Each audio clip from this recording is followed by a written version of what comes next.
At the start of the movie, we meet Nancy, a young woman who just found out she's pregnant. She's with her best friend, Tabitha, and nervously tells her the news. When Tabitha asks who the father is, Nancy hesitates before admitting she doesn't know. She's been with several men recently. Nancy works at a restaurant, so she heads to her shift. On the way, her car breaks down.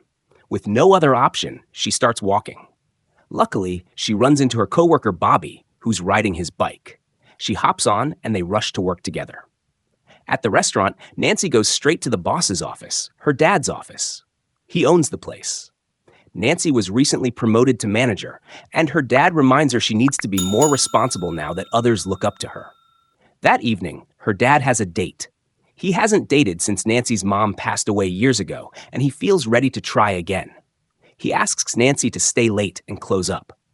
After the restaurant closes, Nancy is cleaning when she sees leftover food on a table and suddenly feels sick. She runs to the back and throws up.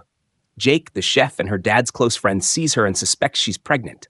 He asks her directly. Before Nancy can respond, her dad walks in. Jake quickly covers for her, saying the food must have gone bad. Her dad believes him and leaves for the night. Nancy keeps working. Soon after, Peter, a kind but mentally disabled coworker, accidentally spills water. Nancy doesn't get upset. But then something unexpected happens. A group of local teenagers, known for causing trouble, show up on their bikes. They're not there to eat, they just want to stir things up. Nancy steps outside to deal with them, hoping to avoid a scene. But her pregnancy is making her more emotional, and her patience wears thin. She ends up snapping at her coworkers, even scolding Peter for not cleaning fast enough. Then the teens come back, this time wearing masks. They pretend to order food, but clearly just want to mess with her. Nancy gets frustrated and tells them to leave. They laugh it off. One of them smirks and warns her that they'll be back. Feeling overwhelmed and unsupported, Nancy loses it. She yells at everyone, Bobby, Peter, and even Jake, for just standing there. Jake, trying to calm her down, says the teens were just being immature and that she overreacted. But Nancy isn't hearing it. In the heat of the moment, she fires Jake. The room goes silent. Jake is stunned. He's her dad's most trusted employee and the head chef. He pleads with her, saying he really needs the job to pay his bills and prescriptions, but Nancy won't budge. She tells him to leave. Afterward, she tries to pull herself together, washing her face in the back. Bobby checks in, trying to be kind, but she snaps at him too, saying he doesn't really care. Now alone for the night shift, Nancy calls her dad and tells him she fired Jake. He's shocked and angry. He says it was a bad call. Jake might be replaceable, but not easily, and the restaurant can't afford mistakes right now, especially with money already tight. Nancy could have closed the restaurant early, but with bills piling up, she needs to stay open until morning. Alone in the empty place, she tries to calm down. She plays music, cleans, and even dances a little, turning on the disco lights for fun. Then she notices something outside. Under the streetlights across the road, those same bikes. The teenagers are back. Nancy grabs the loudspeaker and warns them she's calling the police. Instead of leaving, the masked teens laugh and suddenly start banging on the restaurant windows. Loud, hard, over and over. Panicked, Nancy actually calls the police this time, but they're busy with a murder case and can only send one officer, and even that might take a while. She has no choice but to wait it out alone. The teens begin circling the building like vultures, starting their games. Nancy hides in the kitchen, searching for her phone, when she hears a siren. Relief. A police officer steps out of his car and starts checking the area. He sees a running water tap. Someone's been nearby. He radios in, saying everything looks okay. Nancy rushes out and tells him about the masked teenagers on mopeds. The officer's face changes. He recognizes them. They were just at the crime scene he came from, the ones involved in the murder. Nancy freezes. The officer tries to stay calm, but admits the truth. These masked kids aren't just here to mess around. They're dangerous. Before the officer can say anything else, one of the masked teenagers suddenly rushes in and kills him. Nancy is frozen in shock, but quickly runs to the storage room to hide. Her breathing is shallow, her heart racing. Just then, Bobby shows up. Without thinking, she grabs him and pulls him into the kitchen, both trying to stay hidden. But it's too late. The teenagers find them. Nancy and Bobby are tied up and forced to sit across from each other.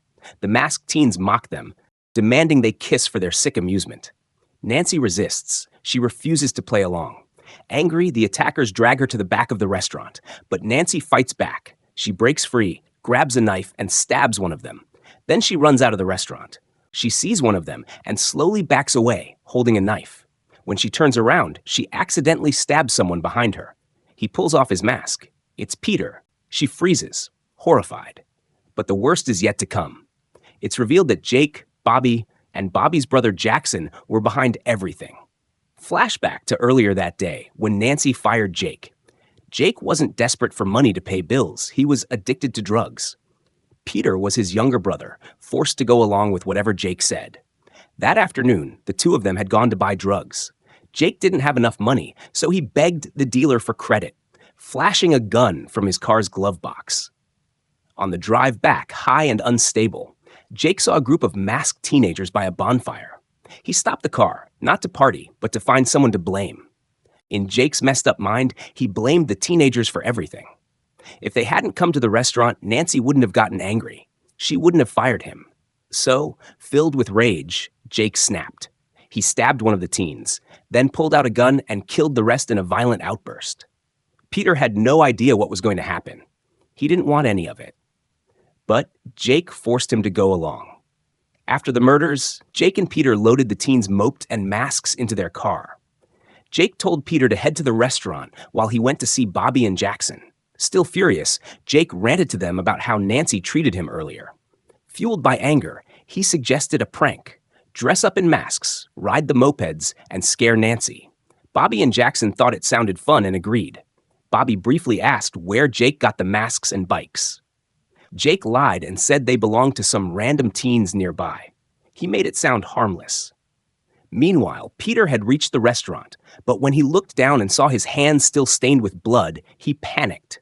He ran to the back and washed them at the sink, the same tap the police officer would later notice. Soon after, Jake, Bobby, and Jackson showed up and started their prank, banging on the windows, lurking outside, scaring Nancy. But then the officer arrived. The boys scattered and hid. While Nancy spoke to the officer about the murder case, Jake realized the truth was about to come out. Afraid of being caught, he snuck up behind the officer and killed him. That was when Nancy ran and hid in the storage room. Bobby, watching everything happen, started to feel sick about it all. In a split-second decision, he took off his mask and pretended he had just shown up to help Nancy. But by then, it was too late. Everything was falling apart. And then, the tragedy happened. Nancy, terrified and panicking, accidentally stabbed Peter, someone who was never meant to be involved. As Peter bled, Jake told Jackson to keep an eye on Nancy while he and Bobby carried Peter inside to try and stop the bleeding. But when Jackson got distracted, Nancy saw her chance and ran. She sprinted toward the back of the restaurant. She spots the bag of rotten meat from earlier and suddenly had an idea. Inside, Jake was doing everything he could to stop Peter's bleeding. Bobby, now realizing how far things had gone, quietly grabbed the police officer's car keys. At the same time, Nancy's father was still out on his date, calling Jake repeatedly. Even though Nancy had fired him, her dad never really meant to let him go. He just wanted to talk, but Jake never answered. His phone was still sitting in the car. Back in the restaurant, Nancy was being chased by Jackson. In a desperate move, she shoved him into a vat of hot oil, then hit him with a metal plate to stop him for good. Breathing hard, she crawled under a table, her eyes scanning the bloody floor. And that's when she saw Bobby. He was lying still, covered in blood. He had tried to fight Jake, but lost. Just then, Tabitha showed up, responding to Nancy's earlier call. But when she saw the horror inside the restaurant, she panicked and ran away, leaving Nancy behind. Ignoring Tabitha, Jake focused on Nancy again. She ran for the storage room as the sun began to rise. But Jake caught up to her. He stabbed her from behind, then dragged her back into the restaurant. He didn't know she was pregnant. Without thinking, Jake stabbed her in the stomach and left her there, believing she was dead. But he was wrong. Nancy slowly opened her eyes. She was still alive. Earlier, she had wrapped rotten meat around her stomach. It had softened the blow and saved her life. Struggling to stand, she looked over at Bobby, barely hanging on. That's when she finally told him the truth. The baby she was carrying was his, something that happened after a drunken party. With no time to spare, Nancy grabbed the police car keys and drove to Jake's house. She was going to end this. Catching him off guard, she attacked from behind and stopped him for good. Weak and bleeding, she made her way back to the restaurant. Moments later, her father arrived and took in the bloody scene, horrified. His voice shook as he asked, "What happened?"